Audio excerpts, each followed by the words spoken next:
గుల్లు గోపురాల మంత్రి కొండా సురేఖ మేడము గుండె చెరువైతున్నదట. కళ్ళ నీళ్లు కాల్వలై పారుతున్నాయట. ఎంత ఊకోబెట్టినా ఊకుంటలేదట. ముఖాన కొంగుబెట్టి గొడగొడ ఏడుస్తున్నది. తెలంగాణ కోసం ఆత్మ బలిదానం చేసిన అమరులు యాదికొచ్చి ఏడుస్తున్నదా? ఉద్యమకారులకు మలి సర్కార్లకు కూడా అన్యాయం జరిగిందని ఏడుస్తుందా? మనమన్నా ఊకోబెడదాం పాండ్రి.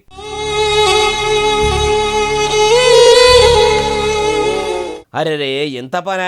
ఏండ్లకోలే కన్నబిడ్డ లెక్క కంటికి రెప్పోలే జాదుకున్న కుక్కకు గుండె నొప్పి వచ్చి ఆయత గుంటుకు కొట్టిందట. ఈ ముచ్చట ఎరకై కొండా సురేఖ మేడం గుండె చెరువైపోయి కండ్ల నీళ్లు కాల్వలై పారుతున్నట్టు లేదు. కడసారి కుక్కను కండ్లారా చూసుకొని కండ్ల నీళ్లు పెట్టుకుంటుంటే ఆడున్నోళ్ళందరి కండ్లల్లో కూడా నీళ్లు సుడిగుండాలు తిరిగినాయట.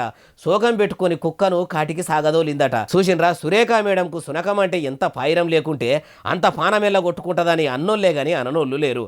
అమ్మా సురేఖ మేడము, మీరు సాదుకున్న మూగజీవి పానం పోతేనే మీ పానం పోయినట్టే కంటతడి పెట్టుకొని బాధపడుతురు. సాటి జీవి సాదుకున్న జీవి కూడా అట్లా అఠాన్ మరణం చెందడము అందరికీ బాధ కలిగించే ముచ్చట్నే. ఆ కుక్క ఆడికే ఆవుసు అడుక్కొచ్చుకున్నట్టున్నది. అది సరేగాని మీ షెయి సర్కారు ఏలుబడిలకు వచ్చినాక అన్నదాతల ఆగమయ్యి సావే శరణ్యం అనుకొని చచ్చిపోతుర్రు. మరి వాళ్ళ ఇంటోళ్ళు ఎంత బాధపడి ఉంటారు మేడము? సర్కారు బడిలో పెట్టే బువ్వదిని చదువుకునే పిల్లలు చచ్చిపోతుర్రు. వాళ్ళ అమ్మా నాయనలు ఎంత బాధపడుతుండ్రు మేడము? మీరు సాదుకున్న కుక్క చచ్చిపోతే ఇవాళ ఇంత శోకం పెట్టుకొని ఏడవబడితిరి. మీ కాంగ్రెస్ సర్కారు వచ్చిన కాడ నుంచి కష్టాలు అనుభవిస్తున్న పబ్లిక్ కోసము ఎన్నడన్నా మీ కండ్లకెళ్ళి సుక్క నీళ్ళన్నా గారిసిర్రా? కుక్క జీవికి ఉన్న ఇలువ కూడా మీ తాన మీకు ఓట్లేసిన ప్రజలకు లేదా? కుక్క మీద పెట్టిన పాయిరంలో ఆ పావులంతో కాయసు ప్రజల మీద పెడితే కొండా సురేఖ మేడంది కొండంత మనసు అనుకుందరు గాని మీకు మనసుల మీది కంటే కుక్కల మీదనే ప్రేమ ఎక్కువ ఉన్నదేమో అనుకుంటుర్రు ఈ ముచ్చటిన్నోళ్ళు.